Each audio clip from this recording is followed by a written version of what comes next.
Côte d'Ivoire en matière de bonne gouvernance sont ainsi récompensés. Nous reviendrons sur ce sujet dans nos prochaines éditions. La 8e journée mondiale de la radio a été célébrée hier. Cet événement veut célébrer la radio et son impact sur nos vies.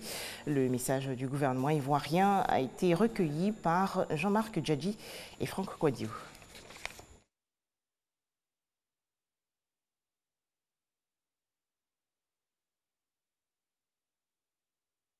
Et des cadeaux comme preuve d'amour, l'occasion pour les entreprises et autres commerçants de booster leur chiffre d'affaires à travers les offres promotionnelles.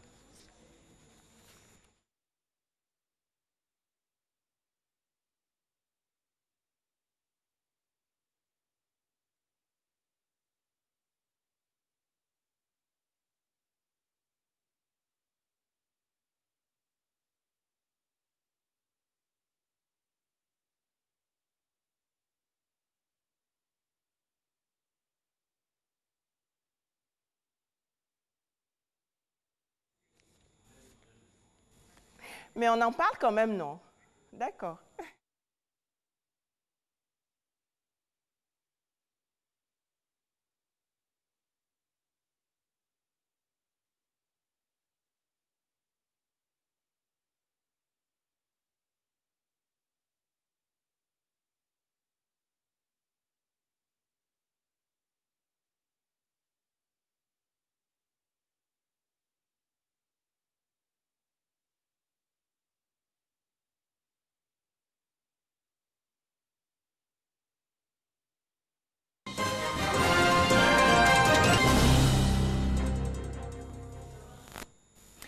Bonjour à tous. Le président de la République, Alassane Ouattara, a reçu une récompense lors du 32e sommet des chefs d'État et de gouvernement de l'Union africaine. Il s'agit du prix de la lutte contre la corruption. Les bonnes performances de son pays, la Côte d'Ivoire, en matière de bonne gouvernance sont ainsi récompensées. Nous reviendrons sur ce sujet dans nos prochaines éditions. La 8e journée mondiale de la radio a été célébrée hier. Cet événement veut célébrer la radio et son impact sur nos vies. Le message du gouvernement ivoirien a été recueilli par Jean-Marc Djadji et Franck Kouadiou.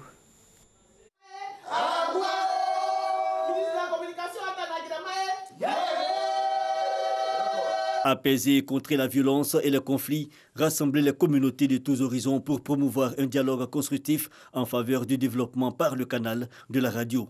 C'est l'objectif du gouvernement à travers le thème « Dialogue, tolérance et paix », thème choisi pour cette 8e édition de la Journée mondiale de la radio. Ce mercredi 13 février, la communauté internationale célèbre la Journée mondiale de la radio.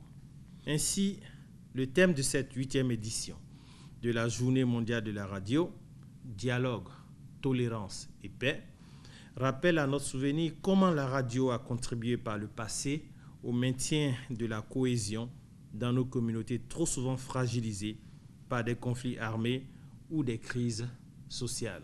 Les autorités ivoiriennes appellent les acteurs de la radio au professionnalisme et à contribuer à la cohésion sociale. Chers acteurs de la radio, c'est le lieu de vous inviter à tourner le dos à l'informel et à vous mettre en conformité avec la loi afin de pouvoir exercer en toute légitimité et bénéficier de toutes les opportunités d'appui que l'État de Côte d'Ivoire mettra à votre disposition.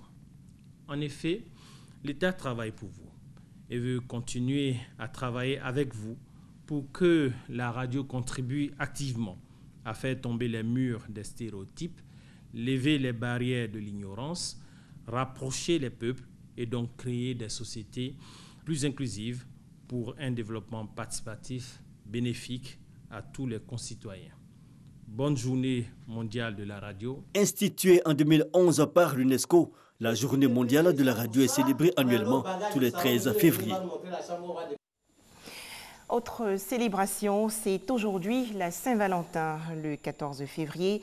Les hommes et femmes amoureux s'échangent des mots doux et des cadeaux comme preuve d'amour.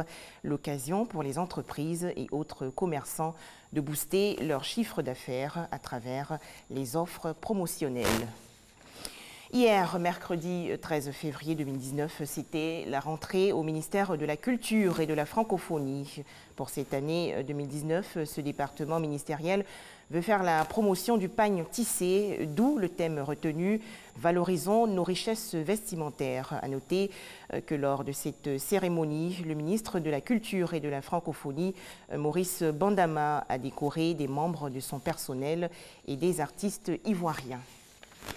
Hors de chez nous, plus de 2 semaines après son arrestation, l'opposant camerounais Maurice Kamto a été inculpé il y a quelques jours de rébellion, insurrection et hostilité contre la patrie. Ces inculpations, faut-il le préciser, lui ont été signifiées par le parquet du tribunal militaire de Yaoundé. Elles concernent également 28 autres partisans de Maurice Kamto qui a été transféré à la prison centrale de la capitale camerounaise.